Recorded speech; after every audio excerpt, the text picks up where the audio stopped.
En 2013, c'était clairement perçu comme étant un scam. En 2013. Donc, c'était la première fois que j'ai entendu parler, c'était via des collègues et c'était comme ça que c'était appris. Mais maintenant, petit à petit, il y a de plus en plus de banques qui s'y intéressent vraiment, qui s'intéressent à la DeFi, qui s'intéressent à la technologie. J'ai commencé à investir parce que je voyais qu'il y avait une asymétrie de probas. Je pouvais perdre au maximum le montant investi initial, mais derrière, j'étais ouvert en fait, à des événements rares qui pourraient en fait multiplier par 10 ou 100 mon investissement initial. C'était comme ça que je voyais la crypto initialement.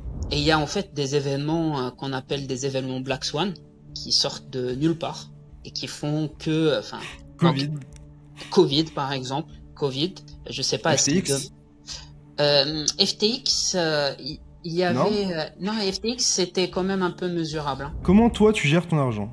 Est-ce que tu t'exposes que à la crypto ou est-ce que tu investis aussi dans d'autres choses? Et pour ce qui est des cryptos, comment toi tu t'exposes aux cryptos? Est-ce que tu trades? Est-ce que tu investis? Est-ce que il y a des modèles que toi t'appliques personnellement pour tes fonds? Comment tu gères tes finances et comment tu spécules crypto hors crypto? Hello à tous l'équipe, j'espère que vous allez bien. Aujourd'hui on se trouve pour une nouvelle interview. Cette fois-ci j'ai le plaisir de recevoir CryptoQuant. Hello. Hello, hello. Bonjour Bah tout le monde. écoute, merci d'avoir accepté l'invitation.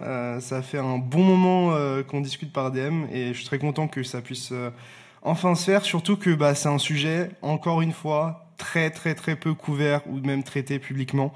Notamment tout ce qui est recherche quantitative, trading quantitatif, etc. Donc vraiment très très content, très heureux de t'avoir pour parler de ce genre de sujet-là parce que voilà, en général c'est dur d'aborder ce sujet-là et surtout encore plus dur de trouver quelqu'un qui est une pointure ou même un crack pour en parler.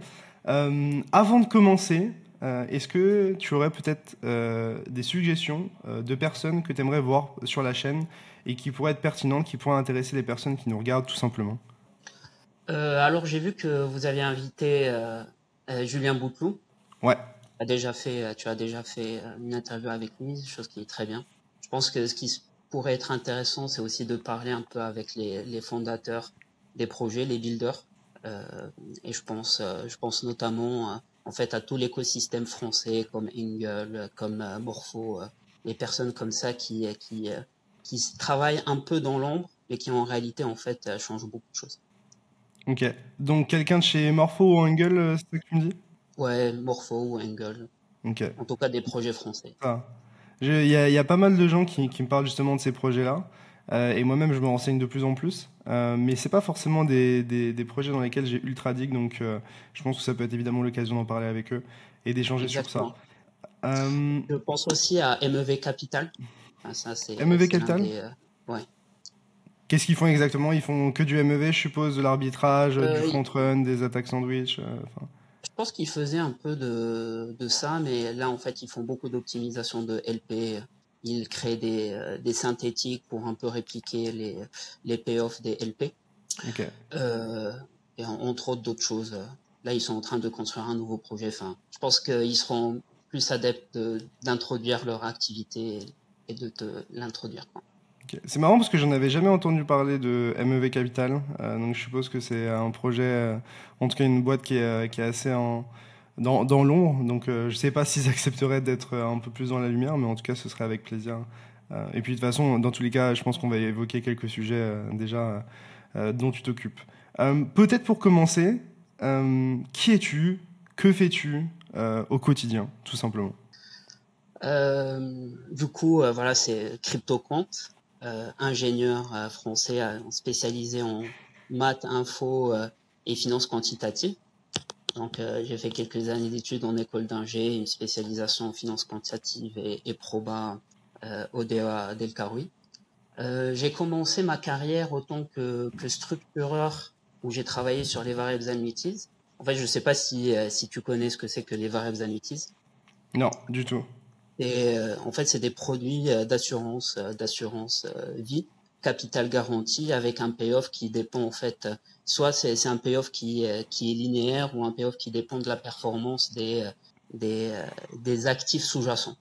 Donc c'est des instruments très intéressants qui étaient très intéressants en tout cas autour des années 2009 jusqu'à 2012-2013. Ok. Ensuite, j'ai travaillé dans un fonds d'investissement où j'ai travaillé essentiellement sur les dérivés de crédit. Donc, j'avais implémenté tout le framework de pricing. Enfin, je pense que tu as déjà entendu parler des CDS, des indices de crédit, des options sur indices de crédit, les choses comme ça.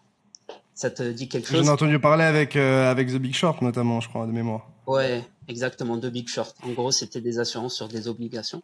À la base, les gens pouvaient acheter des CDS sans avoir d'obligations sous-jacentes, mais après, la réglementation a changé et du coup, ça a limité un peu la spéculation sur ce genre de produit. Mais il y avait des instruments qui cotaient, il y avait des stratégies, notamment des stratégies d'arbitrage sur ce genre d'instruments, surtout CDS, indice de crédit, sur ce qu'on appelait le SKU.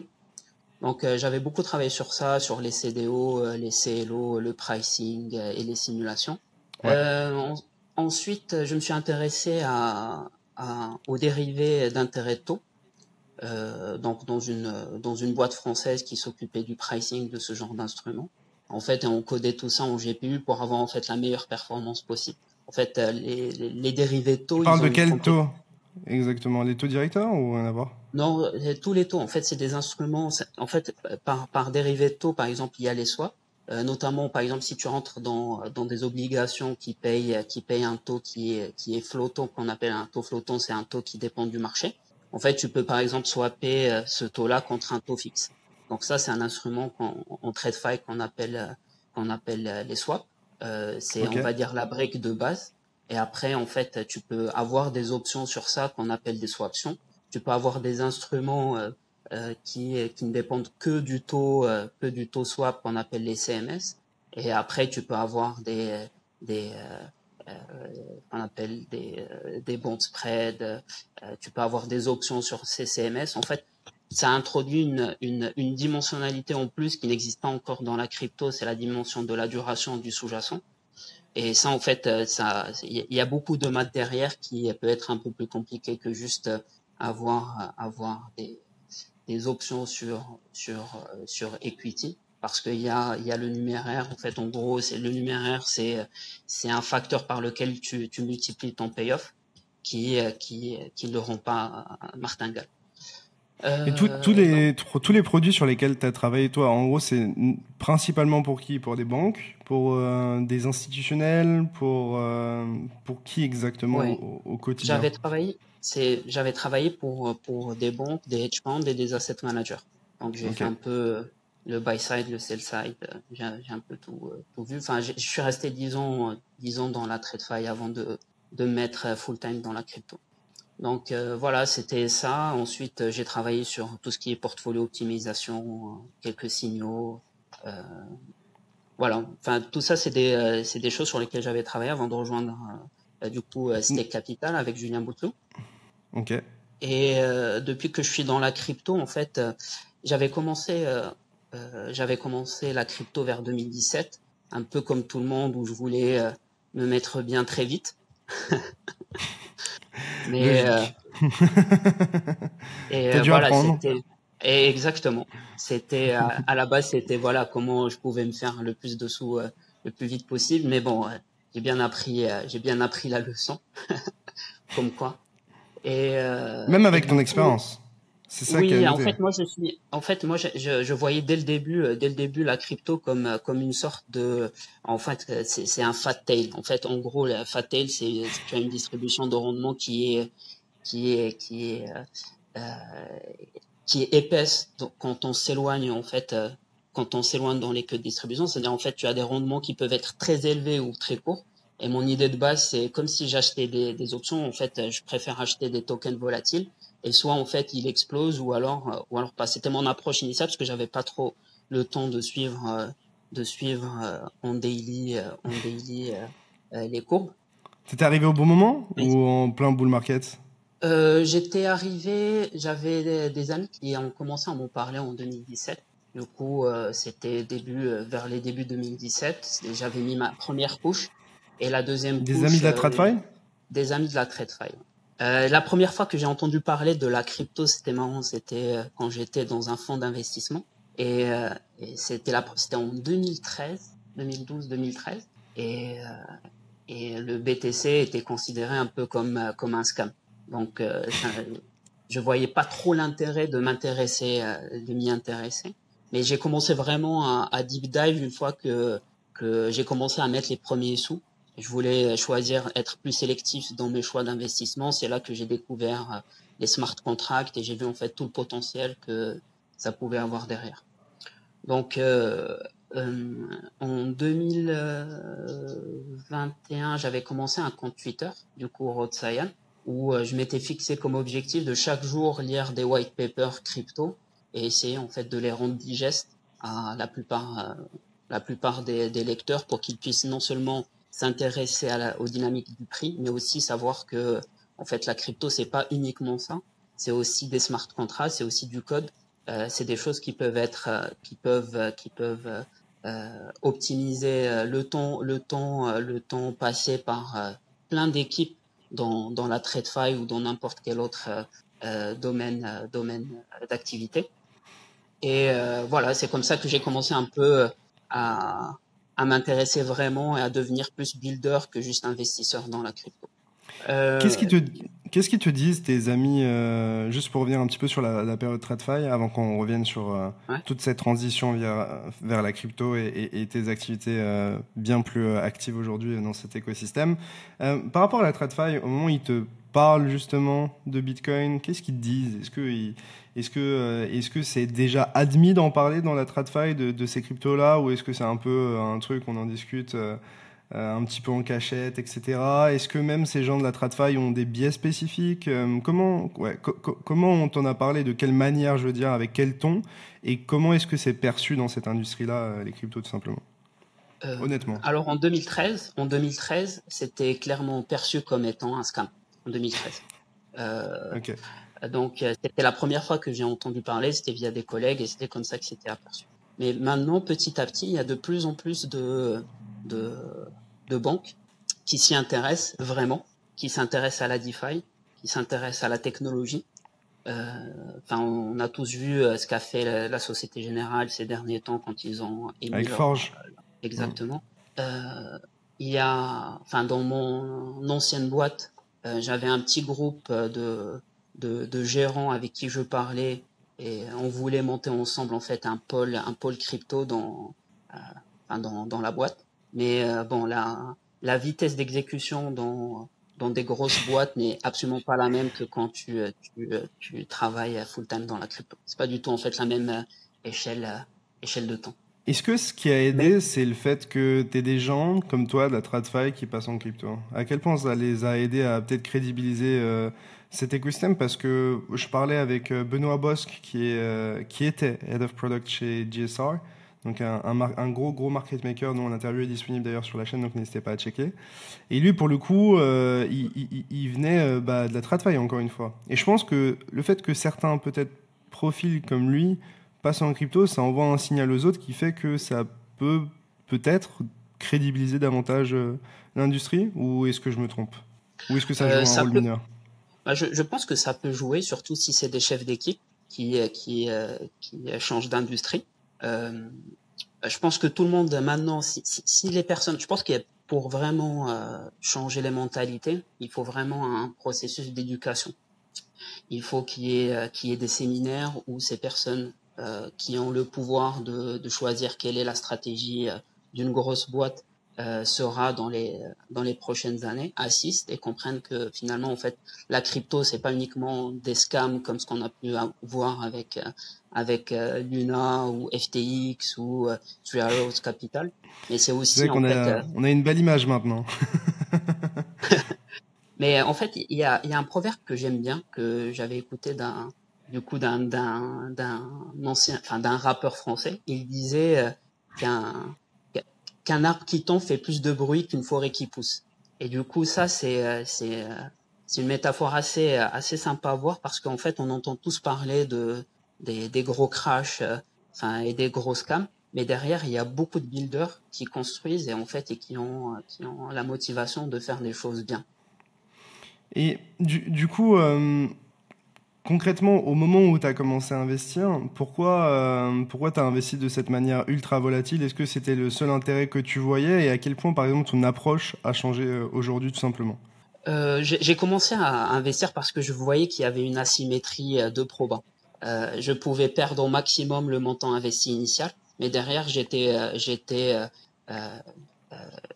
ouvert à comment dire, en fait, à des événements rares qui pourraient en fait multiplier par 10 ou 100 mon investissement initial. C'était comme ça que je voyais la crypto initialement. Comment tu choisissais typiquement les cryptos sur lesquels tu te positionnais? Est-ce que tu suivais des modèles précis? Est-ce que tu faisais tes recherches? Est-ce que tu voyais des comportements de prix, enfin en tout cas une manière spécifique de bouger pour le prix? Enfin, quels étaient un petit peu tes critères pour te positionner ou est-ce que juste tu te positionnais sur tout? Alors en fait, c'est une très bonne question parce que je suis passé par plusieurs étapes avant d'avoir une approche qui est la mienne en tout cas. C'est au début le premier coin que j'avais acheté c'était l'Ethereum. C'était le Bitcoin et l'Ethereum. Et une fois que j'ai commencé à faire quelques profits dessus, j'ai commencé un peu à j'ai fait un peu comme tout le monde, je regardais les chaînes YouTube pour voir en fait des de quel projet est-ce qu'on parlait à ce moment-là, Ok. pour voir plus ou moins les tendances. J'avais pas encore Twitter. Juste pour Et avoir ton avis, désolé de te couper, qu'est-ce que tu ouais. penses de ce qui se fait sur YouTube? Donc tu parlais de Journal du Coin, il avait une approche, en tout cas la personne qui faisait des vidéos sur Journal du Coin, qui est un média, avait une approche qui t'intéressait ou qu'est-ce qui ressortait de tous ces contenus-là? Est-ce que tout était acheté ou est-ce que justement il y avait deux, trois chaînes comme Journal du Coin qui étaient intéressantes selon toi? Pardon, tu peux répéter juste la question, je n'avais pas entendu. Je disais, tu parlais justement de Journal du Coin, mais est-ce que les contenus qui pour toi étaient intéressants étaient uniquement une minorité? Et toi, qu'est-ce qui t'intéressait dans ces contenus-là? Est-ce que tu cherchais un type de contenu précis lorsque tu allais par exemple sur YouTube? Oui, en fait sur YouTube, j'essayais de trouver en fait les nouveaux narratifs. C'était ça en fait ma mon approche. J'essayais de voir quels étaient les nouveaux narratifs, quelles étaient les tendances. Et une fois que j'avais les tendances, j'essayais de sélectionner quel token parmi ces narratifs il avait le meilleur profil de distribution possible par rapport à mes investissements.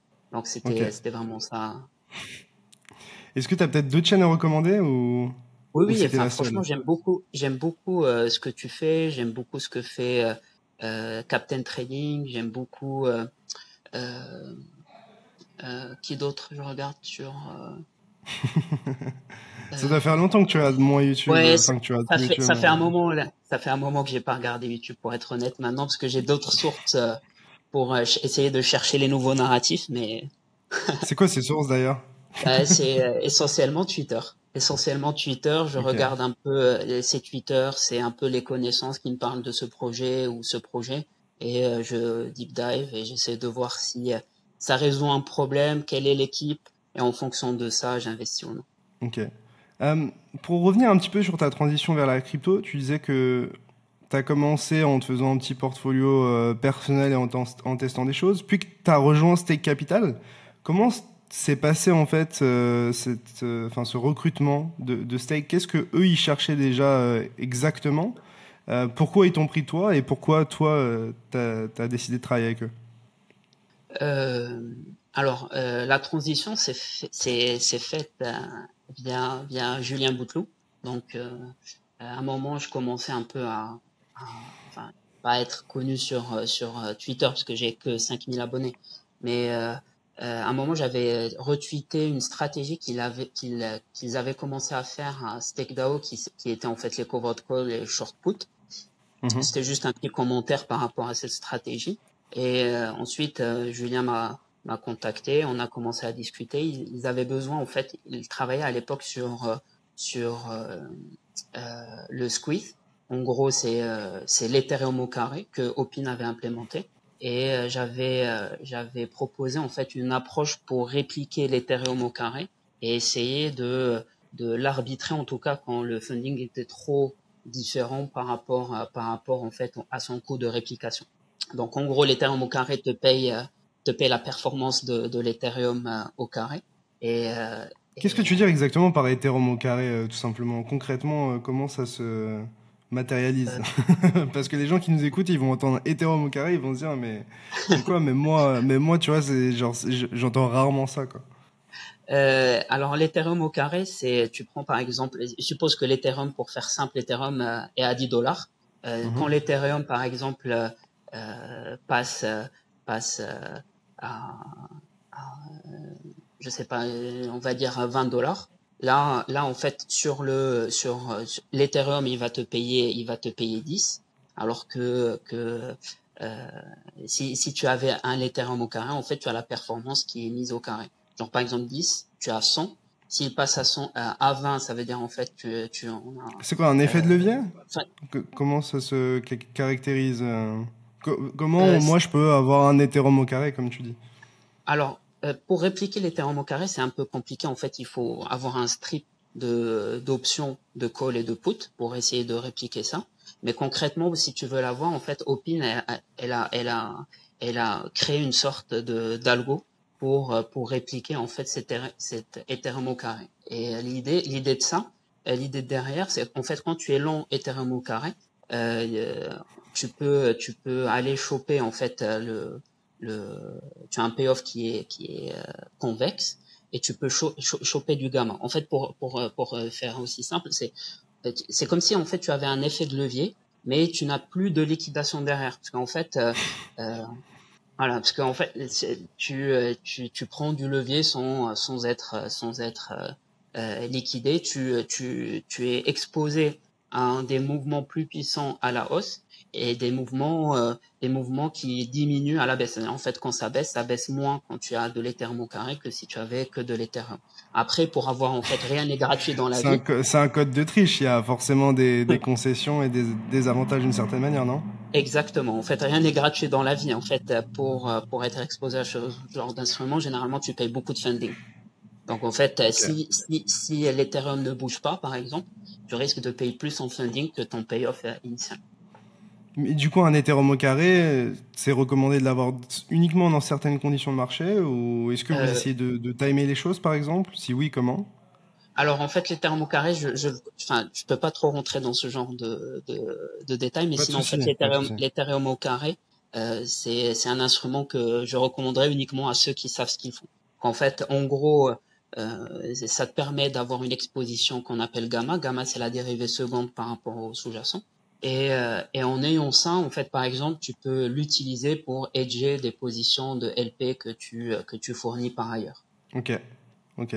Bon, je sais pas s'il y aura de la documentation disponible sur Internet, mais en tout cas, je vous invite tout simplement à creuser.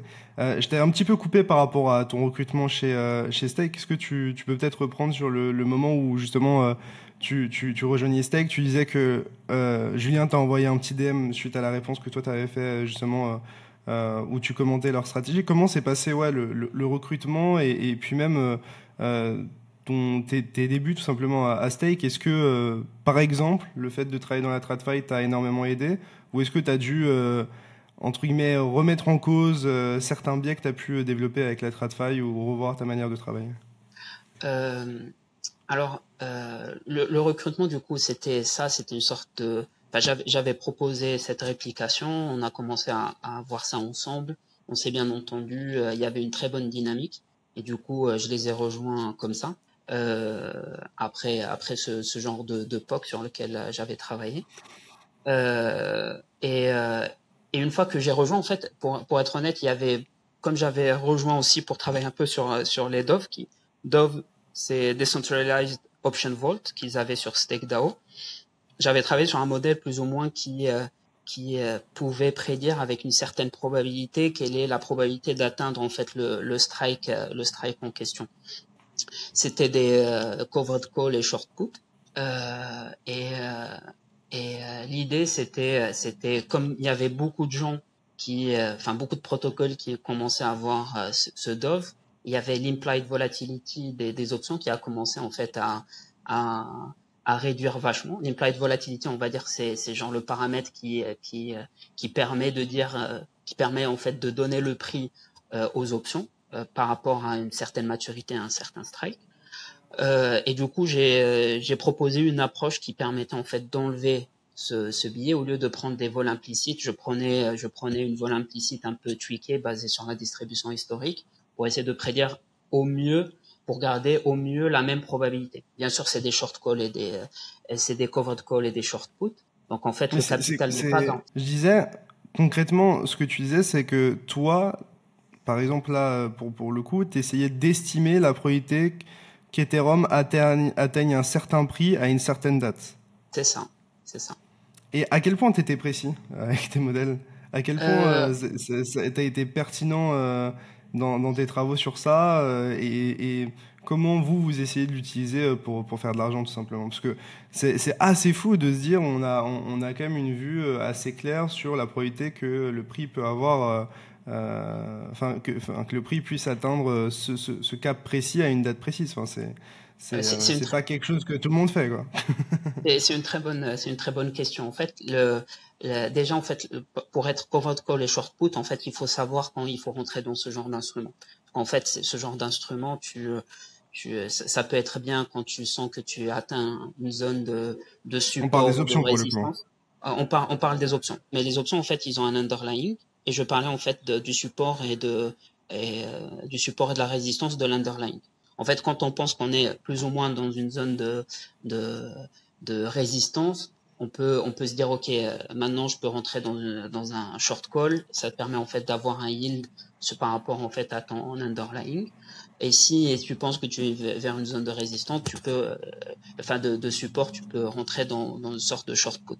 Mais ta question par rapport au modèle, en fait, c'est des choses qu'il faut backtester.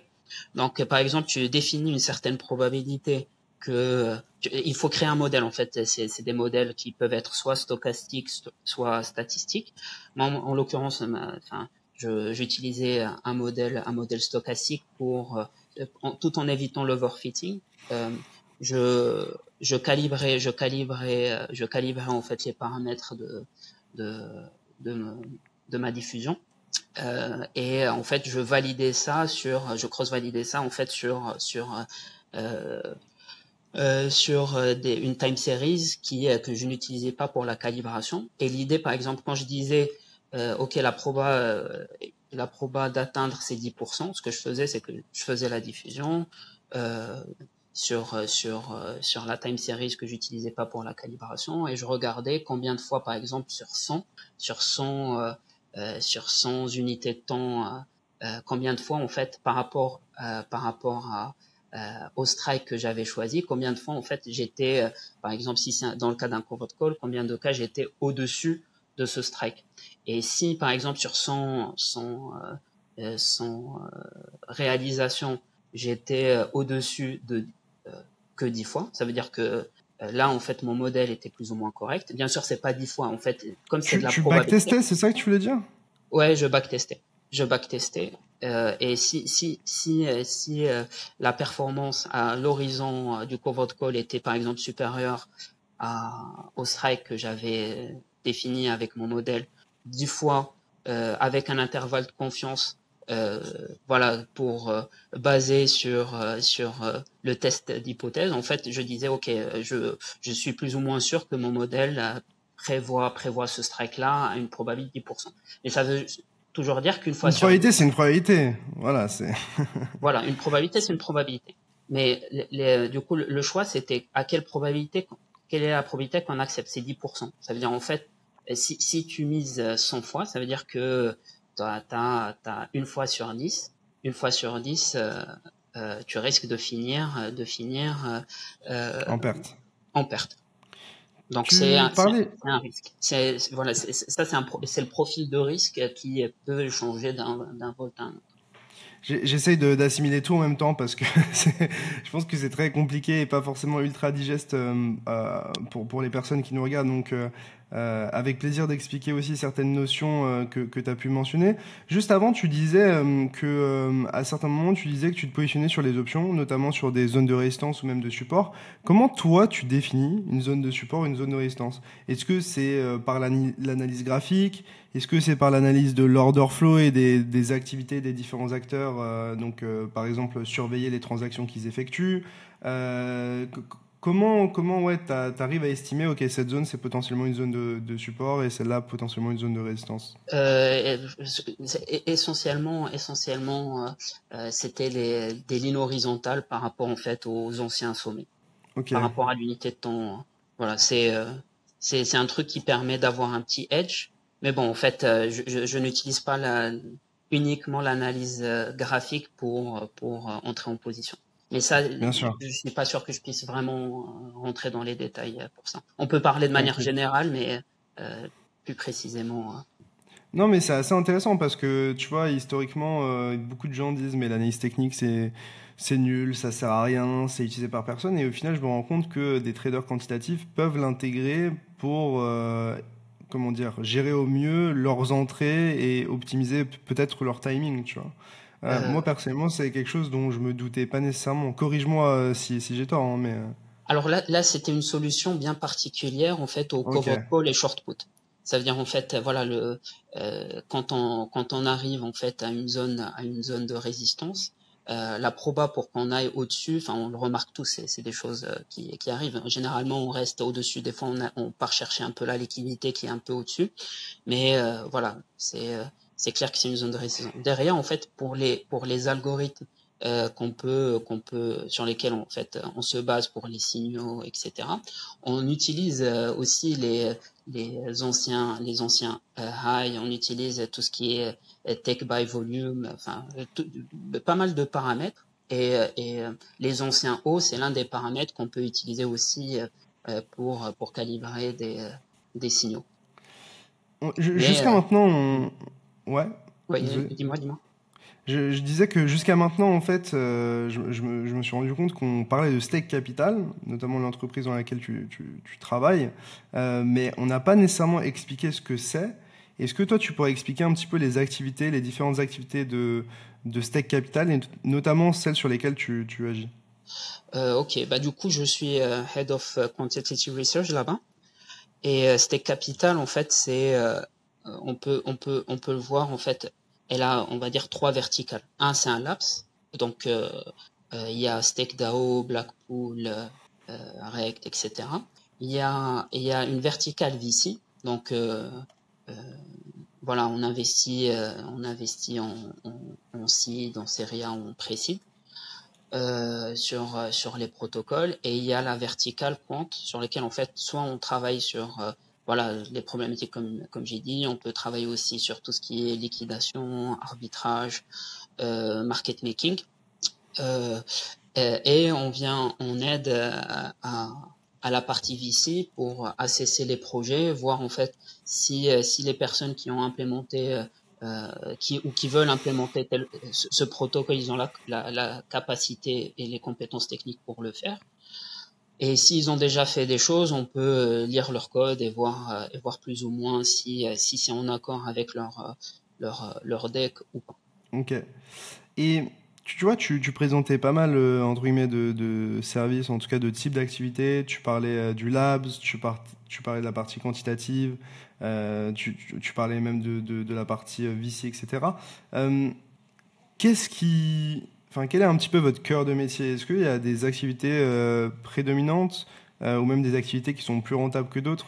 Je suppose qu'évidemment, on ne peut pas parler chiffres, mais peut-être dans des proportions en général, dans une entreprise ou un fonds un peu comme Stake Capital, quelles sont les activités les plus lucratives pour vous? Il faut que je vérifie avant de répondre à cette question. Pas de souci. Il faut que je vérifie, ouais. Mais Désolé. par exemple, si tu regardes les autres fonds, peut-être qu'ils ont des activités similaires, et qu'est-ce que tu supposerais de ton côté? En fait, c'est des activités, moi, que je juge être complémentaires. Par exemple, quand il y a un nouveau token qui veut être listé, par exemple, ils peuvent avoir besoin de market maker. Si ils ont besoin, par exemple, de liquidation, ils peuvent avoir besoin de bots de liquidation. Si ils ont besoin d'aide dans le développement de leur smart contract, on peut les aider aussi. En fait, c'est vraiment très complémentaire. Donc, c'est difficile de dire ok, cette activité est plus rentable que l'autre, parce que à la fin en fait c'est des Tu as activités besoin de toutes ces activités. voilà, c'est des activités qui sont assez complémentaires finalement pour venir en aide aussi aux, aux projets qui veulent lever de l'argent et qui sont encore en site. Concrètement, vous faites enfin, de la recherche quantitative et du trading quantitatif. Mais quel est l'avantage concret de ça? Quels sont voilà, les points les plus clés qui font que le quantitatif aujourd'hui est utile, est lucratif et tout simplement une discipline de plus en plus, comment dire, euh, euh, enseignée et utilisée? Alors, le quantitatif, euh, c'est euh, c'est important en fait pour plusieurs raisons. En fait, la première déjà, c'est le risk management. En fait, quand tu as une stratégie, il faut savoir exactement quel est ton risque quand tu la lances. En fait, et suivre ta stratégie avec les bonnes métriques, c'est absolument nécessaire pour essayer de réduire au maximum ce qu'on appelle voilà les max drawdown, avoir en fait un ratio de Sharpe optimal, enfin avoir des métriques qui aident déjà à ce que tu finisses pas rect. Donc ça c'est la première chose. La deuxième chose, c'est ça permet comme j'ai dit en fait un petit peu, ça permet en fait de sélectionner des stratégies non pas basées sur le ressenti, parce qu'en fait l'homme commet des erreurs par nature, mais Il est essayer de, influençable aussi il est par de... influençable. Ouais. Exactement. Il est influençable, il commet des erreurs par nature.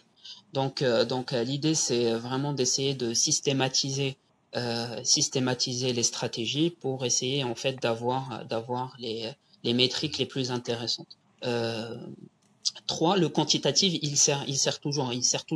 Par exemple, tu veux lancer un protocole, tu veux savoir quel est ton niveau, le niveau pour lequel tu veux liquider une position ou n'importe quoi. En fait, c'est des approches où c'est intéressant de voir si ce niveau va être atteint souvent ou pas, s'il est atteint de combien est-ce qu'il va être traversé.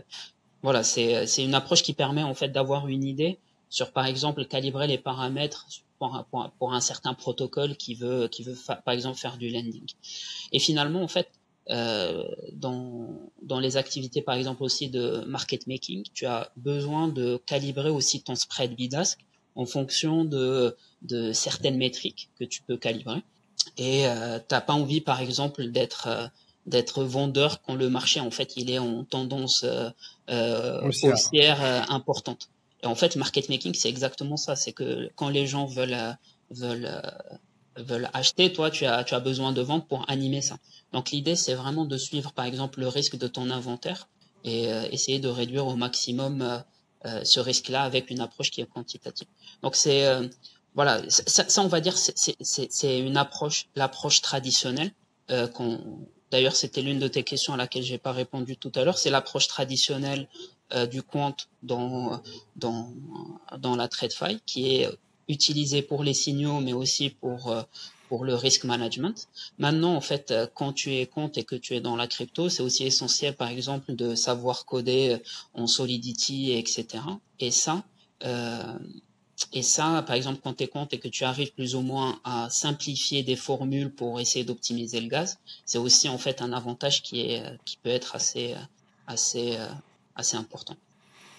Donc, est-ce que tu dirais que le quantitatif, c'est le fait d'ingérer énormément de données, d'utiliser ces données pour essayer de prédire des événements et donc d'obtenir des probabilités pour certains événements à partir de toutes les données ingérées, et ensuite de systématiser des actions pour profiter euh, d'un edge que vous pouvez avoir sur le marché par rapport aux probabilités que vous avez compute, en tout cas créées?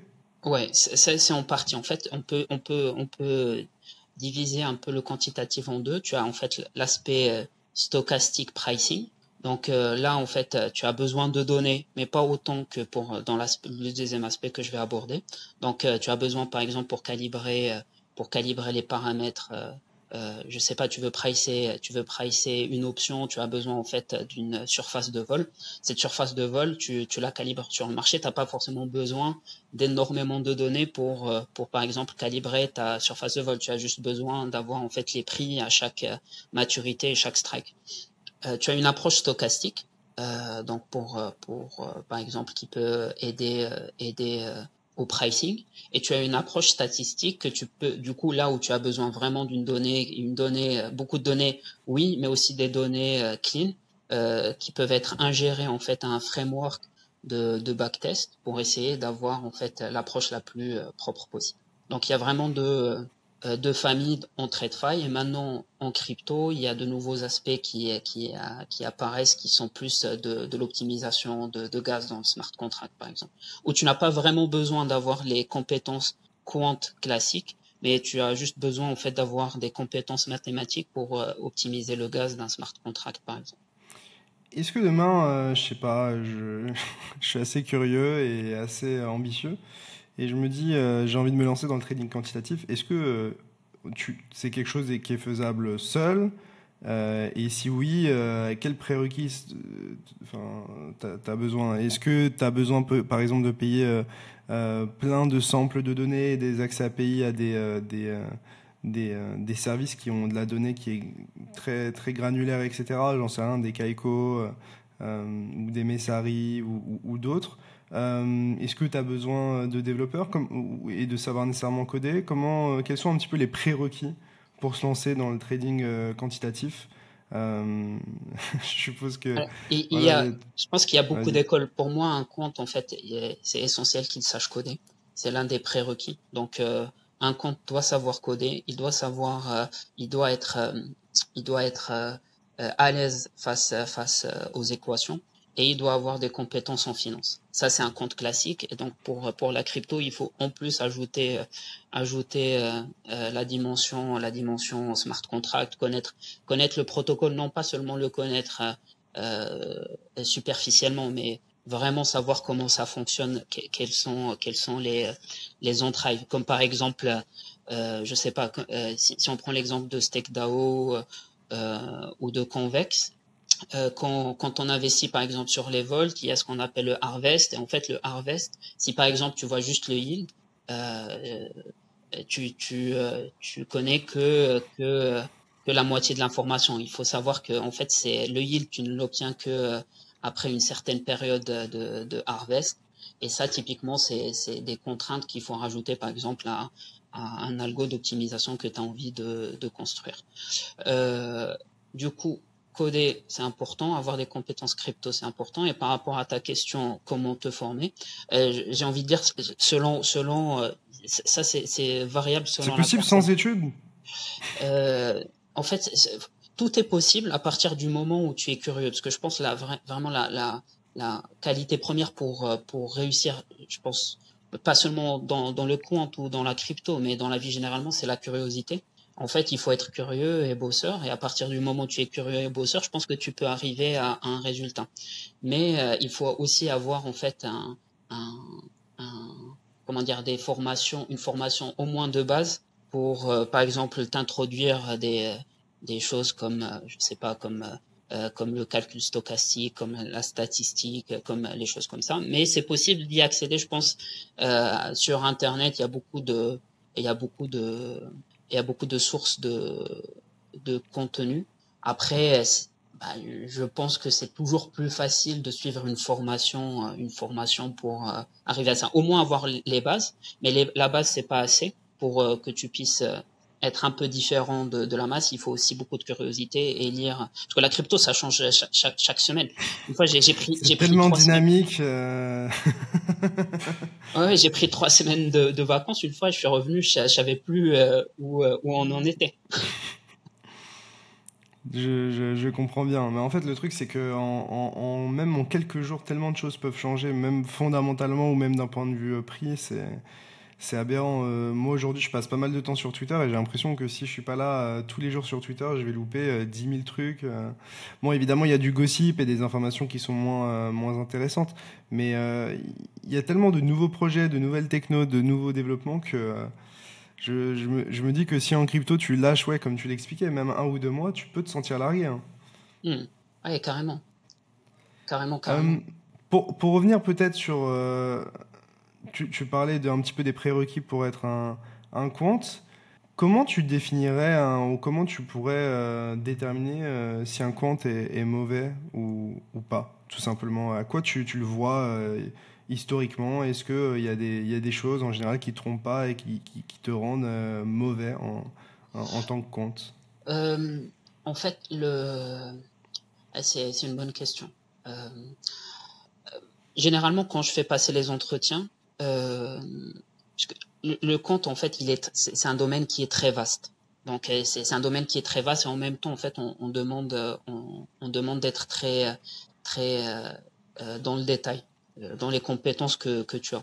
Donc, ma manière, ma manière plus ou moins de juger, et encore une fois, c'est ma manière. Peut-être elle est mauvaise, peut-être des fois je fais des mauvais jugements, mais je regarde les projets que la personne sur laquelle elle a travaillé et je regarde à quel point est-ce qu'elle connaît par exemple les détails des choses qu'elle a faites. Par exemple, je sais pas, quelqu'un qui est compte qui fait la crypto qui a utilisé Curve, je vais lui demander quel Tu est vas le le challenger. système. Je vais le challenger, comment fonctionnent les systèmes des gauges, comment fonctionnent les les AMM, c'est quoi les maths derrière, voilà quoi. Enfin, il faut qu'il ait une idée assez précise s'il a travaillé sur un sujet, il faut qu'il ait une idée vraiment précise et des problématiques qu'il a pu aborder. Et est-ce qu'il y a peut-être d'autres choses que tu notes en général qui font que tu peux être un mauvais compte? Par exemple, toi, enfin, comment tu peux déterminer que toi, par moment, tu es mauvais ou que tu as des mauvaises performances? Enfin, est-ce que c'est la pure conséquence de perdre de l'argent ou est-ce qu'il y a d'autres facteurs qui peuvent rentrer dans tout ça? Et aussi, est-ce que, par exemple, dans un fonds comme Stake Capital, il y a des gens qui sont dédiés au money management et au risk management ou est-ce que genre c'est quelque chose qui fait déjà partie intégrante de ton job? Alors ça fait partie intégrante du job et c'est quelque chose qu'on est encore qu'on essaie d'améliorer quotidiennement. En fait, un compte, il faut juste séparer un compte d'un compte trader d'un trader. En fait, un trader, son KPI, c'est sa performance. En fait, un compte trader, il peut donner des signaux, il backtest, il a un certain profil de distribution de rendement. Et si, par exemple, la manière avec laquelle il a backtesté finalement en fait tu sors avec des métriques qui n'ont aucun rapport, ça veut dire en fait qu'il a commis des erreurs dans son backtest. Les erreurs ça peut venir de beaucoup de choses, ça peut venir d'une erreur de code comme ça peut venir d'une erreur même de design de framework de backtest. Il y a beaucoup de comptes en fait qui font de l'overfitting, qui calibrent leur par exemple de comptes traders qui calibrent leur modèle sur des données historiques sur les mêmes, enfin, ils utilisent les mêmes données pour valider leur stratégie et ça, c'est mauvais. Là, je simplifie beaucoup, mais derrière, en fait, quand on peut des fois utiliser calibrer sur des données historiques et les tester sur les mêmes données sans même s'en rendre compte. Donc, voilà. Est-ce que tu peux peut-être expliquer ce que c'est un modèle pour les gens qui nous regardent? Parce que à chaque Ah, fois, pardon, il y a tellement de termes techniques, j'ai peur de les perdre, hein. d'accord, un modèle. Du coup, en fait, euh, par exemple, on va prendre le modèle de base qu'on appelle le modèle de, enfin, le modèle ça veut pouvoir dire beaucoup de choses selon le contexte. Donc, par exemple, dans les processus stochastiques, un modèle c'est quelque chose qui permet de simuler le prix du, euh, du sous-jacent et avoir en fait une distribution de prix future. Ça veut dire, voilà, aujourd'hui, tu as l'Ethereum qui est autour des 1600, 1500 et quelques. Euh, Tu as envie d'avoir une distribution future. Enfin, une distribution, tu veux avoir en fait quel est le prix de de l'Ethereum par exemple dans une semaine. Et là, en fait, tu utilises un modèle qu'on appelle Black-Scholes, donc c'est qui permet en fait de prendre en compte la valeur aujourd'hui. Il prend en compte en fait ce qu'on appelle les taux d'intérêt risque neutre euh, et la volatilité et la maturité à laquelle tu as envie de voir le prix de ton sous-jacent. Et à partir de ça, en fait, ça te donne une distribution future. Et c'est ça en fait le modèle, par exemple Donc, dans les c'est une stochastiques. sorte d'algo dans lequel tu mets de la donnée et derrière, ça te ressort des probabilités. Ça peut être des algos comme ça peut être des formules fermées. Ok. Et est-ce qu'un modèle peut être biaisé d'une certaine manière parce qu'au final, c'est toi qui le définis ou est-ce que ou est-ce qu'il y a des sortes de templates ou en tout cas des trucs habituels, standardisés d'un point de vue modèle? Parce que en soi, si les modèles sont créés par des humains, ils peuvent aussi, eux, avoir des sentiments ou avoir des biais d'une certaine manière et reproduire des erreurs que nous, on peut faire en tant qu'humains et qu'on souhaite initialement éviter avec l'approche quantitative et systématisée. Alors, il y a des modèles plus ou moins connus. En fait, on sait plus ou moins la distribution, comment elle est faite selon les classes d'actifs. Mais on va dire, il y a des modèles qui existent déjà. Par exemple, j'ai parlé de Black-Scholes. Ça, c'est une formule fermée et sur laquelle, en fait, on, on se base pour pricer des options ou d'autres choses. Mais on sait que, par exemple, ce modèle-là, il a quelques points négatifs. Il y a une phrase connue. Il dit en fait le Black-Scholes, c'est le mauvais modèle avec les mauvais paramètres pour donner le bon prix. Donc Ok. les modèles, ils ont leurs limites. C'est juste ça peut être utilisé dans ce cadre-là pour avoir en fait c'est une sorte de consensus pour avoir par exemple un certain framework pour derrière hedger ton portefeuille ou faire d'autres choses. Est-ce que tu as déjà vu des modèles ou des algos faire n'importe quoi, déconner et affecter le marché? Ouais. Tu vois, Pour, peut-être si tu as des exemples, pas forcément de chez vous, je suppose, parce que c'est pas forcément les trucs ah, dont on aime parler, mais peut-être des exemples un peu admis publiquement que tu as pu voir, euh, j'ai pas autour de toi, dans la DeFi, dans la dans la CeFi. DeFi, euh, dans la DeFi, j'ai pas encore vu ce genre, mais ce genre de. Tu peux reprendre direct. Ouais, du coup, j'ai déjà assisté à, à des modèles qui étaient mal calibrés. C'est-à-dire en fait le modèle il tournait de manière systémique et en fait c'était les mauvais paramètres qui ont été injectés à ce modèle-là et qui tournait en Mhm. prod et dû en fait à une limite pas c'était capital hein, dans Maisons et dû à une certaine euh, voilà, c'est en fait le modèle enfin il y avait les mauvais, enfin je peux pas trop rentrer dans les détails, mais il y avait en fait les mauvais paramètres entrés dans le modèle qui était utilisé pour les Il était investissements. mal paramétré, en gros. Il était mal paramétré, ouais. Et quel impact ça a eu sur le marché? Est-ce que c'est des grosses mèches? Est-ce que ça peut pousser le prix dans un sens, dans l'autre? Quelles sont les conséquences d'un mauvais paramétrage de modèle pour des fonds comme vous, typiquement? Normalement, si le risque est bien mis en place avec une bonne équipe de risk management, normalement, en fait, tout est fait pour que ce genre de problème, on puisse le voir très très vite. Tout à l'heure, tu avais une très bonne question à savoir comment est-ce que tu sais que le strike que j'avais choisi était correct. En fait, quand on a des modèles comme ça, on peut prédire par exemple ce qu'on appelle la VAR, la value at risk. Et la VAR, en fait, c'est un quantile. Ça veut dire, en fait, c'est exactement ce que j'ai dit. C'est dans 10% des cas, on est censé être en dessous de cette valeur, par exemple. Et quand on backtest, par exemple, même historiquement pour voir si le modèle est correct ou pas, on peut se rendre compte que d'un coup, en fait, cette VAR-là, elle est toujours breach. Elle est toujours breach, toujours breach. Et ça, en fait, c'est censé être quelque chose qui On en était où du coup? Désolé. du coup, on parlait de quel serait l'impact. Et ce que je te disais, Ouais. c'est par rapport en fait au framework de risk management, c'est censé être des choses qui doivent être prises en compte dans le framework de risk management. C'est-à-dire en fait quand tu as un modèle, tu es censé avoir en fait des sortes de seuils limites à partir duquel tu dis ok ce modèle-là il est faux, il faut que je le change. Et ça c'est avec un suivi quotidien. Est-ce que les modèles que vous créez, etc., ils sont aussi bons à long et enfin, à court et moyen terme et long terme, ou est-ce que il y a par exemple des time frames sur lesquels vous êtes bien meilleur, et du coup, est-ce que ça impacte aussi votre manière de vous positionner, tout simplement? Euh, Chaque time frame, il a sa propre approche. Chaque time frame a sa Ok. propre approche. Là, on est encore en train de build beaucoup de choses. Et tu as une approche high frequency, tu as une approche mid frequency, une approche plus long term frequency. Et selon en fait la fréquence que tu veux. En fait, il y a différents paramètres qui vont rentrer en compte. Ça peut être macroéconomie, comme ça peut être micro avec l'order book. Donc, selon la time frame, c'est des modèles qui sont complètement différents.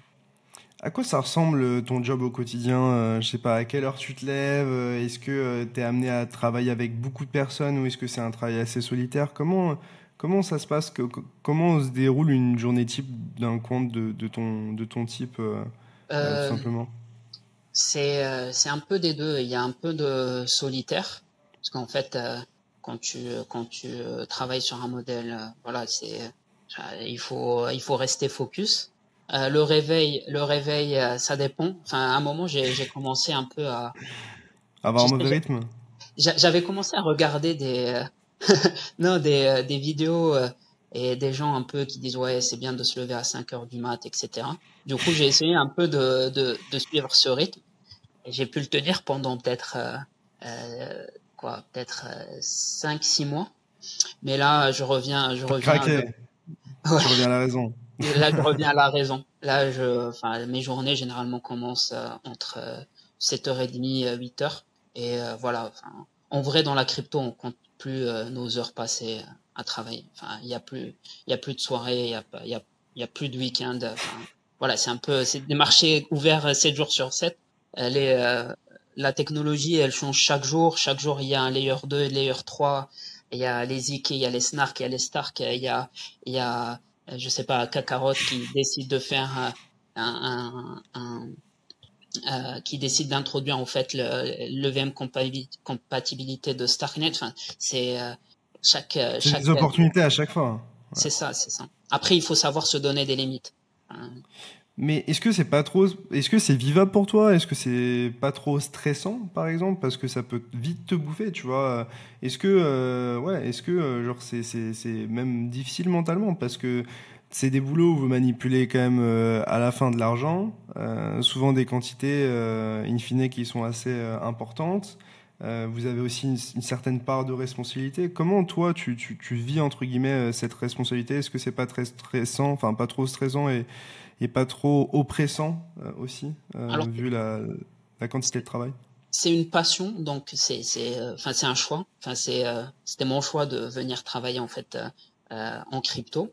Et du coup, c'est vraiment une passion. Donc, je compte pas mes heures et c'est un peu comme si je, je sais pas, je jouais au paddle. Enfin, voilà, c'est un truc qui me plaît, qui me stimule intellectuellement. Donc c'est un truc qui me plaît et ça me dérange absolument pas De passer du temps. de passer du temps.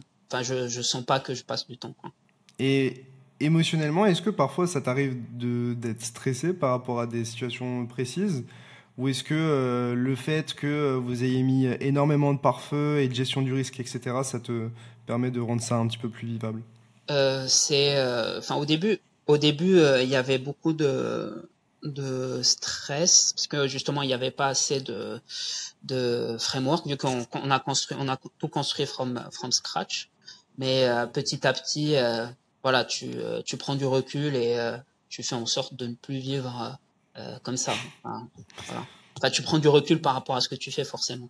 Enfin, si un chirurgien, et d'ailleurs c'est très bien parce que si un chirurgien est stressé à chaque fois qu'il doit faire une opération, enfin je pense que l'opération elle fonctionnerait pas une fois sur deux. Bah, Il commence à trembler etc. avant de charcuter. en tout cas, faut être capable de gérer ton stress, quoi. Faut C'est être ça. capable de le contenir. Donc, après, c'est comme un artiste, hein, à force de monter sur scène devant des milliers de personnes tous les jours, ou même, je sais pas, toutes les semaines, c'est quelque chose comment dire, que tu appréhendes mieux et que tu contrôles mieux, quoi.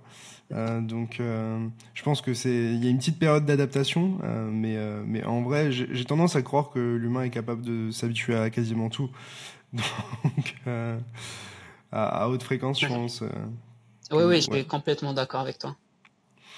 Je voulais peut-être revenir sur, tu sais, tu parlais de nouvelles opportunités, j'en sais rien. Imaginons qu'Akarot fait une certaine intégration ou qui rend, qui devient, je sais pas, EVM compatible, qui donc vous permet de faire certaines actions. Comment vous monitorez un petit peu ce qui se passe et comment vous interagissez aussi avec la DeFi et la CeFi d'un point de vue risque? Parce que il y a à la fois donc les opportunités, comment vous les détectez, et aussi comment vous arrivez à maîtriser le risque de ces opportunités-là? Parce que on l'a vu avec Terra Luna, qui sont globalement partis à zéro, que bah, il y avait quand même beaucoup de gros market makers, d'institutionnels qui étaient impliqués et qui ont eux-mêmes perdu beaucoup d'argent. On a vu avec FTX qui avait aussi beaucoup de VC, beaucoup de fonds qui avaient de l'argent là-bas et qui en ont perdu. Il y a très souvent des exploits, des hacks, etc. dans la DeFi. Comment comment vous gérez votre risque et votre exposition aussi d'une certaine manière à toutes ces interfaces, toutes ces dApps, tous ces protocoles d'un point de vue money management, risk management? Il y a des risques, on va dire, comment dire, on dit ça en compte qui sont FT mesurables. Ça veut dire en fait on peut plus ou moins les monitorer quotidiennement et voir en fait comment ça bouge, et si ça bouge trop par rapport à notre threshold, soit on retire la liquidité ou on enlève d'FTX. Et il y a en fait des événements qu'on appelle des événements Black Swan qui sortent de nulle part et qui font que, enfin, Covid, Covid par exemple, Covid, il y a, je sais pas, FTX? FTX, il y Non? avait, non, FTX c'était quand même un peu mesurable, hein, parce que en fait Ok. l'histoire elle avait commencé, je sais plus, c'était, tu te rappelles, on était à Lisbonne à ce moment-là. Euh, euh, on était à Lisbonne et je sais pas si je t'en avais parlé, mais à ce moment-là, il y avait quand même la fumée. Enfin, ça sentait un peu le roussi. Je pense que je m'en avais pas parlé. En tout cas, j'en avais parlé à certains collègues. Enfin, c'est juste que ça sentait le roussi, et heureusement, il y en a beaucoup qui ont enlevé la liquidité de FTX à ce moment-là. En fait, je sais plus si c'était un jeudi ou un vendredi. En tout cas, c'était la soirée où on s'était vu. Et Et du coup, ouais, comment vous gérez tout ça? Tu disais que tu peux monitorer, mais un exploit, je sais pas, dans la DeFi, quand ça arrive, c'est, bah, t'as pas trop le temps de réagir, quoi, si? en fait, tu as soit il commence à y avoir un trend qui devient dangereux, chose qui s'est passée sur FTX ou sur Luna, dans lequel en fait il y avait la liquidité sur cœur qui a commencé à drain. Euh, et tu as aussi en fait une approche, on va dire portefeuille, à savoir en fait quand tu as une approche portefeuille, tu ne peux pas par exemple allouer plus de un certain pourcentage de de ton AUM, Active Under Management, Asset Under Management, par exemple sur un certain protocole, sur une certaine crypto, par exemple. Et ça, même Ok. s'il y a un exploit, ok, tu vas peut-être perdre ton exposition que tu as limitée initialement, mais tu ne vas pas perdre en fait tout en flottant. Et ça, c'est ce qui est le plus important, c'est de survivre. Avant même d'essayer de gagner de l'argent, il faut essayer de perdre le moins possible. Parce que j'avais entendu que c'était une problématique pour GSR, parce que Benoît, du coup, m'expliquait que bah, à l'époque, il y avait des rendements de fou sur Terra Luna. Et les mecs là-bas se disaient, mais en fait, pourquoi on met pas juste beaucoup plus d'argent dans encore et juste on prend notre yield et nique sa mère, quoi. Donc, je suppose que même des gens qui sont très qualifiés et très renseignés et très éduqués sur ces sujets-là peuvent développer des émotions et faire des conneries, quoi. En tout cas, Exactement, le grid est partout, quoi. exactement. Ça, 100% d'accord. Enfin, Euh, moi-même le premier. T'arrives Quand tu gères à le constater rapidement, hein, de toute façon, quand ça non, t'arrive, en non? fait, quand tu gères l'argent des autres, c'est différent que quand tu gères ton propre argent. C'est pas du tout la même approche. Avec ton propre argent, tu fais plus de gambling. Moi, je suis beaucoup plus risk taker que, sinon je serais pas dans la crypto. Donc tu m'expliquais que bah, gérer son argent et gérer l'argent des autres, c'est quelque chose qui est assez différent. Comment toi tu gères ton argent? Est-ce que tu t'exposes que à la crypto ou est-ce que tu investis aussi dans d'autres choses? Et pour ce qui est des cryptos, comment toi tu t'exposes aux cryptos? Est-ce que tu trades? Est-ce que tu investis? Est-ce que il y a des modèles que toi tu appliques personnellement pour tes fonds? Comment tu gères tes finances et comment tu spécules crypto hors crypto? Alors ouais, ça c'est une malformation professionnelle, mais je pense que elle est positive pour le coup. J'investis pas uniquement dans la crypto. J'investis aussi dans l'immobilier essentiellement. Euh, donc voilà, j'ai un portefeuille essentiellement fait d'immobilier, un peu d'actions et la crypto. En ce moment, en crypto, bon, je suis pas. ultra exposé. Je suis très exposé par contre à l'Ethereum et au euh, et aux dérivés Ethereum de liquid staking. Est-ce que c'est des convictions personnelles ou est-ce que Julien aussi Alors a c'est une influence essentiellement d'une certaine là pour manière? sur Ethereum, c'est des convictions personnelles parce que voilà, enfin il y a beaucoup de choses qui se construisent dessus. Enfin il y a tous les layers, c'est devenu déflationniste. Enfin il y a prochainement le blob qui est en fait une optimisation sur la call data de sur Ethereum qui va être augmenté. Du coup en fait les layers 2 ils ont encore plus de marge de manœuvre. En fait, il y a beaucoup de choses qui se construisent autour d'Ethereum et j'ai l'impression que ne enfin, le prix Ne matche ne pas, quoi. matche pas ne Ne le matche montre pas. l'innovation derrière. Parce que maintenant, beaucoup de choses se construisent autour. Il y a beaucoup de choses qui vont être faites dans les prochains tours, notamment voilà le blob dont je viens de parler. Euh, et du coup, voilà, j'ai une exposition assez importante on va dire, ma poche volatile à l'Ethereum, plus d'autres projets, je vois qui sont en train vraiment d'innover et qui arrivent en fait à résoudre des problématiques assez importantes, notamment certains DEX qui arrivent à atteindre en fait des volumes très importants sans avoir débloquer en fait leur full potentiel, euh, euh, comme Maverick par exemple. Ou alors, je pense que je sais pas si tu es sponsorisé par DYDX ou pas. Ouais. Yes, yes, yes, yes. DYDX est aussi en train de pas mal changer en fait ses tokenomics par exemple. Euh, Qu'est-ce que tu en Moi penses je d'ailleurs? pense que par rapport au futur tokenomics, Ouais. bah, je pense que ça va être génial parce que l'idée, c'est quoi? C'est que les validateurs, ils vont toucher les fees de trading et derrière, si tu stacks tes DYDX, tu vas toucher un certain pourcentage. C'est une chose que faisait GMX avant. D'ailleurs, c'était de mes calls il y a un an et demi, là, GMX, juste parce qu'en fait, on pouvait stack les GMX et toucher un pourcentage des fiches générées et aussi le GLP. Donc ça aussi. Et sinon, je fais beaucoup de stratégies delta neutre pour moi-même. Typiquement, j'achète du GLP, je hedge la partie volatile, je fais du cash and carry. Euh, voilà, je provide des LP. J'ai fait quelques algos d'optimisation de LP, donc je les utilise aussi pour optimiser mes propres LP. Donc voilà, mon approche globale, c'est ça, une poche volatile sur des convictions et une poche plus ou moins active, mais essentiellement faite de LP et de stratégie delta neutre. Sur ces stratégies que tu fais en perso, enfin, quel est le yield exact? Quelle est ta performance? Que tu as peut-être une fourchette? Euh, Est-ce que ça se passe plutôt bien? Est-ce que enfin, est-ce que tu arrives à gagner de manière, enfin, très régulière? Ou est-ce que des fois il y a quand même de la volatilité dans ces stratégies-là en termes de performance? c'est du yield qui est assez passif. Donc, en fait, combien je gagne dépend vraiment de combien tu mets. Donc, je peux vous dire quel est mon yield, mais en fait, si par exemple tu mets 10 T'as fois pas le même mon, yield si tu prends des plus grosses positions, par exemple. c'est ça. En fait, ça, c'est l'une des problématiques de la DeFi, c'est que certes, tu peux choper des bons yields à 10%, 15% avec très peu de volatilité. Mais derrière,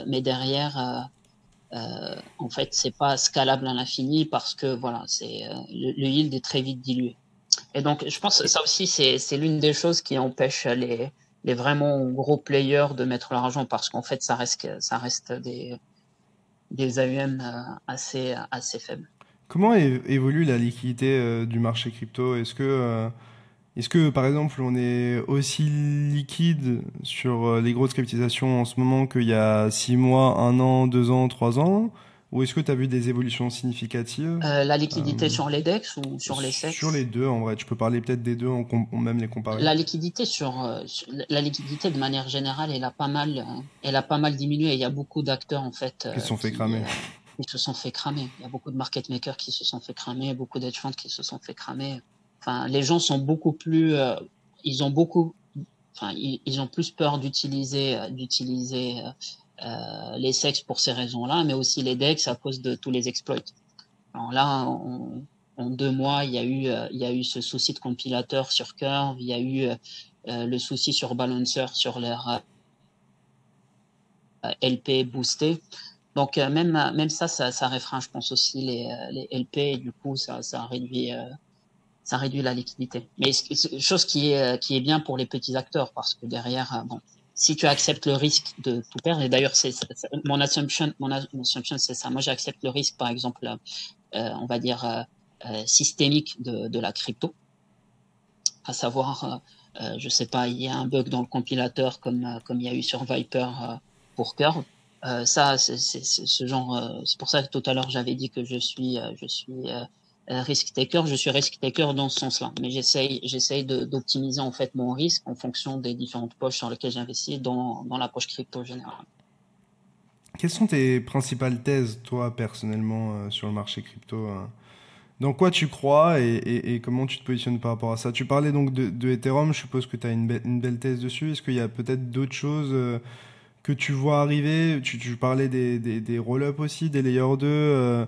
Est-ce que toi, tu spécules aussi sur ces layer 2? Ouais. Quelles sont un petit peu les top narratives et est-ce que tu as des exemples de jetons qui font partie de ton follow sur lesquels tu te positionnes? Évidemment, c'est pas un conseil en investissement, mais je trouve ça bien d'avoir les perspectives et un petit peu les actions que toi tu mènes en tant que trader quantitatif et surtout quelqu'un de très expérimenté à la fois dans la TradFi et dans la DeFi, dans les cryptos. Ouais, du coup là c'est plus on va dire des investissements long terme et du coup en fait mes investissements long terme sont très simples. En fait, moi je pense que s'il faut investir quelque part, il faut investir dans l'infrastructure parce qu'en fait les projets peuvent mourir, mais derrière il suffit d'un seul projet sur l'infra pour qu'elle fasse du bien en fait à toute l'infrastructure. Par l'infrastructure, en fait, je parle de layers du type Ethereum. Là, je joue, ben, il y a Arbitrum. Comme Frentech sur Base au final. C'est ça. Il suffit d'un Frentech pour propulser Base bien plus haut et que plus de gens se mettent à l'utiliser, plus de gens se mettent à spéculer dessus. Bon, ils peuvent pas encore, mais... C'est exactement ça. C'est exactement ça. Du coup, essayer de penser un peu infra. Enfin, typiquement, par exemple, l'IA, c'est une technologie c'est une théorie qui est née, je sais pas, dans les années 50 et 60. Il y a plein de projets qui sont nés, qui sont morts, mais derrière, en fait, l'IA n'a pu exploser que ces dernières années. Euh, je pense que la même chose risque de se passer sur la crypto. Il va y avoir des projets, on va avoir en fait les limites de ces projets-là. Mais au final, ce qui va vraiment rester, c'est l'infra qui a permis à ces projets d'exister. Donc, investir dans l'infra est pour moi quelque chose qui est importante. Donc, c'est une grosse partie de mes investissements. Après, il y a des narratifs que je pense qui sont aussi importants, c'est les exchanges décentralisés. Donc, notamment DYDX et on est aussi en train de travailler, par exemple, sur un protocole décentralisé d'options. Euh, il y a donc là les exchanges aussi. Si les exchanges en fait ont des tokenomics qui sont intéressantes. Et finalement, en fait, la troisième verticale que je pense qu'il peut avoir beaucoup d'avenir, en fait, c'est le real world asset sur la blockchain. Et ça, il y a de plus en plus d'acteurs qui commencent à le faire. J'en entends beaucoup Euh, parler maintenant. C'est la narrative que beaucoup de gens surveillent. Ouais. et donc là, je pense typiquement à BAC. Et par exemple, Engel, typiquement, l'une des choses qu'ils ont fait, c'est que tu peux maintenant avoir des vaults où tu peux déposer ces real world assets qui sont des habitiés pour avoir des AGO. Donc voilà plus ou moins les narratifs que je suis de près. Et quelle est un petit peu ton opinion sur l'avenir des stablecoins dans l'écosystème crypto? Parce qu'au final, c'est quand même des assets qu'on trade 24 heures sur 24, 7 jours sur 7. Enfin, aujourd'hui, Bitcoin est coté en dollars, mais il est surtout coté en USDT. Sur la DeFi, tu as beaucoup de choses qui sont cotées en Ether ou même en USDC. Comment tu vois l'évolution de ces monnaies stables? Est-ce que tu vois le dollar, enfin tu vois par exemple les États-Unis les réguler ultra fortement et laisser peut-être un ou deux gagnants euh, qui seraient globalement validés par eux-mêmes. Est-ce que tu penses que ce sera toujours le moyen le plus facile pour échanger des crypto-monnaies, enfin en tout cas les trader? Ouais, quelles sont tes perspectives sur les stables et possiblement leurs évolutions? Alors ouais, c'est un domaine qui est très difficile à prédire. Enfin, je suis pas Madame Irma, je peux juste avoir des Bien sûr. opinions dessus. Du coup, mon opinion, mon opinion dessus, peut-être, ça fait pas l'unanimité, mais pour moi, pour avoir en fait un système décentralisé qui fonctionne, il faudrait une monnaie décentralisée. Voilà, ça Ok. c'est si on part en fait dans le narratif décentralisation. Je suis pas un permissionless maxi ni rien, mais je pense pour que l'ensemble du système puisse fonctionner de manière, on va dire, de manière euh, euh, comment dire, résiliente, il faudrait quelque chose qui soit plus ou moins décentralisé. Après, si on n'arrive pas en fait à atteindre cet objectif qui est peut-être un peu naïf de ma part, euh, ouais, il faudrait peut-être plus de réglementation et finalement, chose qui est aussi très bien. Hein. Plus de réglementation, ça veut dire qu'il y aura moins de scams, moins de protocoles qui veulent juste dump leurs tokens qui sont des purs pandis sur les utilisateurs. Mais, euh, mais, euh, mais bon, voilà, tout vient avec un certain coût. Et par rapport à la DeFi, comment tu la vois elle aussi évoluer? Je pense que tu es beaucoup plus impliqué dans la DeFi que dans les stables. Qu'est-ce que tu vois, toi, en ce moment d'intéressant dans la DeFi et qui pourrait peut-être nous laisser présager une direction ou une évolution à suivre pour les prochains mois, prochaines années? Il y a, là maintenant, un sujet qui a le vent en poupe, mais il y a tous les liquid staking. Donc voilà, si tu peux avoir des liquid staking au lieu d'avoir de leads, si le protocole il est bien solide, c'est pas mal. Il y a les decentralized exchange dont j'ai parlé. Il peut y avoir en fait, il y a tout un pont qui n'a pas encore été migré de la TradFi vers la DeFi qui sont en fait les dérivés. Mais en fait, ce qui est important de savoir, et en fait, c'est l'une des thèses, en fait, j'y pense des fois. Hein. Là, on parle beaucoup d'options, mais en fait, il faut savoir que les options à la base, euh, elles, elles ont pour but, elles ont un but bien précis. C'est pas le but initial de l'option, c'est pas de spéculer. Le but de l'option, c'était initialement des entreprises. Par exemple, j'ai une entreprise qui fait des céréales. Euh, voilà, je veux être Tu veux te sûr protéger. que mon coût de revient du blé, voilà, mon coût de revient du blé l'année prochaine ne dépasse pas un certain montant. Au lieu d'acheter un futur sur le céréal, parce que si tu achètes le futur, tu as l'obligation en fait de l'acheter au prix. Donc si le prix diminue beaucoup, tu risques de te faire déchirer. Tu achètes une option où tu as l'optionnalité de l'exercer ou pas. Donc ça, c'est plus ou moins l'idée essentielle derrière. Et après, il y a eu tout un tas de stratégies de volatilité qui ont été construites autour de ça. Donc l'importance des options dans la crypto et surtout en fait pour les, les, les tokens qui sont stackés est très importante. Par exemple, moi, je run un système, enfin, je run des validateurs. Je mets du capital dans mon nœud de validation parce que je crois au projet, etc. Mais je ne veux pas être assujetti en fait à la volatilité du token Tu peux sous-jacent. shorter ce En fait, token-là on et peut utiliser neutraliser ton exposition en récupérant le yield. ouais, tu peux shorter ce token-là, mais en shortant, ça dépend comment tu le shortes. Est-ce que tu le shortes avec des perps? Les perps, ils ont un certain funding. Tu peux te faire déchirer avec le funding, tu vois, par exemple. Du coup, tu le fais comment? Parce que Surtout que maintenant, enfin, FTX, on peut pas avoir des options sur tous les altcoins, quoi. Non? euh, Peut-être que si. ouais, on peut, en fait, là, pour l'instant, on peut pas avoir des options sur tous les altcoins. C'est pour ça que je pense une fois que les gens seront plus familiers avec ce genre d'instrument, ils y verront une utilité. Donc, il va y avoir de la demande. Et une fois qu'il y a de la demande, forcément, il va y avoir de l'offre. Parce que... Et à partir de ce moment-là, Vas-y, vas-y. pardon. Et je disais, à partir de ce moment-là, une fois qu'il y aura ces instruments, par exemple, sur des options, sur les tokens qui sont utilisés qui doivent être stackés pour la validation, il va y avoir en fait un marché, on va dire primaire. Et à partir de là, on peut par la suite réfléchir à des stratégies un peu plus complexes où on traite plus la volatilité que Ce que tu veux dire, c'est l'instrument en lui-même. qu'en gros, aujourd'hui, il n'y a que des options, en tout cas, il n'y a que du volume sur les options sur BTC et Ether, et le reste, c'est un peu limité, et que tu ne veux pas exercer toutes tes compétences, toutes tes connaissances de la TradFi sur les cryptos parce que c'est encore très limité, quoi.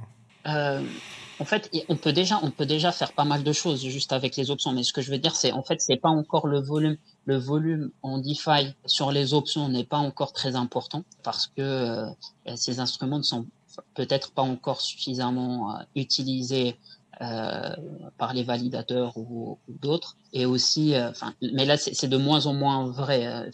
Avant, c'était pas capital efficient. Maintenant, c'est de plus en plus capital efficient parce que avant, c'était souvent over-collatéralisé. Maintenant, il y a plein de protocoles qui ont une approche plus en initial margin et maintenance margin. Donc voilà, petit à petit, je pense qu'il va y avoir du volume. Et ça, c'est juste pour répondre en fait à ta question par rapport à ma vision DeFi long terme. Donc il y a tout le bridge, on va dire un peu dérivé, qui commence par les options simples comme call et put, mais qui peut par la suite en fait être généralisé à des instruments, par exemple de taux, si tu veux fixer ton taux, soit PT taux, ou si tu veux traiter non pas la volatilité, parce que la volatilité, voilà, si ton intérêt, par exemple, c'est de traiter la volatilité uniquement, là, jusque-là, sauf erreur de ma part, peut-être qu'il y a un ou deux protocoles, mais ils n'ont pas beaucoup de. Tu peux juste, par exemple, acheter. Des contrats move en recréant les contrats move via des options, de ce que je comprends. Des straddles. Ouais, en fait, les contrats move, c'est des straddles, mais tu n'achètes pas vraiment la vol. En fait, vraiment, là, tu achètes, par exemple, comme si tu achetais un futur sur VIX ou des choses comme ça dans la TradeFi, mais pouvoir faire la même chose en DeFi. Par exemple, il y a une stratégie qui est plus ou moins connue partout dans les hedge funds classiques. C'est, par exemple, tu vends, on va dire, le truc simple, sans hedging, sans rien, tu vends des puts long maturité. Et comme tu as une vol qu'on appelle, une terme structure de vol qu'on appelle Cotingo, c'est-à-dire, en fait, plus on se rapproche de la maturité, plus la vol diminue. Donc, en fait, tu te retrouves à gagner sur ça. Mais ça, en fait, ça fonctionne, on va dire, souvent. Mais le jour où ça fonctionne pas, tu perds. Parce qu'en fait, la vol devient, la terme structure de la vol devient un backwardation. Et à partir de ce moment-là, en fait, la vol très court terme devient super élevée. Et du coup, en fait, comme tu as shorté la vol long maturité, que tu te rapproches, en fait, tu te fais déchirer avec ça. C'est un peu la même approche que sur la terme structure des taux d'intérêt qui est plus discutée dans la DeFi. Tout le monde parle des obligations d'État. J'ai une dernière question pour toi. En tout cas, merci pour tout ça. C'est super intéressant. Je pense qu'on aura de la matière à réflexion et surtout, ça devrait éveiller la curiosité de pas mal de gens, toute la discussion qu'on a eue. C'est surtout ça que je cherche, en plus d'avoir un crack en face de moi. Peut-être une dernière question pour toi. À quel point Stake Capital peut rester pertinent, efficace au fur et à mesure que, par exemple, d'autres gros acteurs se positionnent? Parce que, en gros, le fait que d'autres acteurs, et notamment des gros acteurs, arrivent, ça va rendre probablement le marché plus liquide, et donc ça vous permettra de faire vos stratégies avec une plus grande ampleur, avec plus de capital. Mais en même temps, ils vont peut-être vous aider, ou en tout cas contribuer comme vous, à rendre le marché plus efficient, et donc les arbitrages seront peut-être moindres. Euh, tu vois là où je veux en venir? Comment vous voyez un petit peu l'évolution de Stake Capital au fur et à mesure que le marché crypto grossit? En fait, le business de Stake Capital, comme chaque business, en fait, il a un temps d'avance parce qu'en fait, on est là, on est placé, on a été placé avant que les autres viennent dans la danse. Il y a des compétences de grosses structures, de grosses banques qui s'intéressent de plus en plus à la crypto, à la DeFi. Mais encore une fois, en fait, il y a pas mal de changements. Je pense que c'était l'une des questions que tu avais posées au début. Je sais pas si j'ai répondu, mais tu disais quelles sont les différences entre le compte en TradeFi et le compte en crypto. Et même s'il y a beaucoup de similarités en fait en termes d'outillage, mais il y a aussi beaucoup de choses qui sont différentes. Déjà, l'atomicité du temps en, en, en TradeFi n'est pas la même qu'en crypto parce que voilà, tu as ces blocs-là, tu peux faire du MEV dedans pour exécuter tes ordres, etc. C'est différent. Les automated market making, c'est une théorie qui existe depuis des années, mais c'est pas ça qui est utilisé dans la TradeFi, c'est plus une approche order book. Donc il y a en fait des compétences crypto qui restent très crypto. Et avant que les gros acteurs puissent vraiment jouer un rôle dans la crypto, il leur faut en fait un coût upfront qui peut ne Ok. pas être négligeable. Donc, pour l'instant, en fait, ce que tu veux dire, c'est qu'il y a quand même de belles barrières à l'entrée et que ces barrières-là, même s'il y a des gros acteurs qui essayent de les franchir, vous êtes tellement positionné en avance, vous avez déjà tellement mis de choses en place que bah, vous serez incapable d'être toujours dans la bagarre et d'être dans le coup, quoi. Je pense que la partie VC aussi est très importante dans le fait d'être un temps en avance et d'être tout simplement en avance de tout le monde, quoi. Parce que Ouais, surtout la partie VC, ouais. bah écoute, merci pour ton temps, merci enfin d'avoir pris le temps de répondre à toutes ces questions-là, ça m'a fait extrêmement plaisir. On a eu quelques petites coupures, quelques soucis techniques, mais voilà, j'espère que ça se verra pas trop au montage. Peut-être pour clôturer cette interview, est-ce que tu aimerais peut-être donner le mot de la fin, peut-être partager avec les personnes qui sont encore ici et qui nous ont regardé jusqu'au bout, je sais pas, quelque chose qui t'intéresse ou une petite recommandation, une pensée. Si vous avez des questions ou vous voulez creuser des sujets en particulier, n'hésitez pas à m'envoyer des messages sur mon Twitter, @roadscience. Je pense que ce sera Dans la en description, lien bien sûr. dans la description et je serai ravi d'y répondre. Parfait. Bah écoute, merci beaucoup pour ton temps et on se retrouve très vite, c'était Picsou. Tchuss. Ciao, ciao.